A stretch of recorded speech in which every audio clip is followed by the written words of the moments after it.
A distanza di un anno ci sono ancora problemi di carenza di personale nell'organico dei Vigili del Fuoco della Liguria?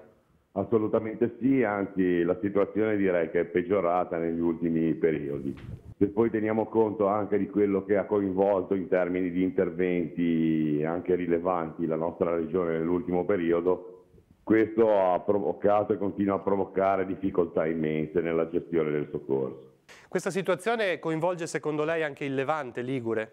Tutte le nostre sedi in provincia, ma anche più in generale in ambito regionale, sono coinvolte dalla problematica della carenza di organico, tant'è che su scala regionale noi abbiamo una carenza di oltre 150 unità, di cui circa 90 solo su Genova. Ci può fare un esempio su che cosa significhi poi nel concreto questa problematica nel lavoro quotidiano dei pompieri? Significa spesso, dopo magari un intervento lungo, non poter ricevere nemmeno il cambio all'interno del turno di servizio. Significa ad esempio che quando usciamo, specialmente nelle sedi distaccate come Rappallo, siamo costretti a chiudere la sede e poi uscire perché non abbiamo più il personale che rimane a presidiare la sede stessa.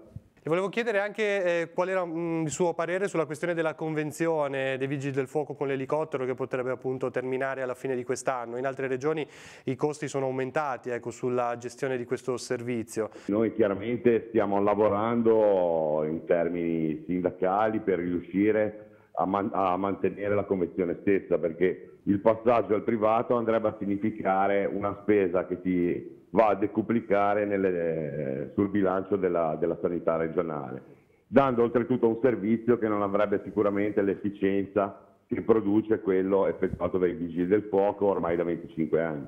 Ma ci sono spiragli secondo lei? Io spero proprio di sì, noi faremo tutto il possibile per continuare a denunciare la questione e continuare soprattutto ad avere l'appoggio dei cittadini, perché poi quello è importantissimo.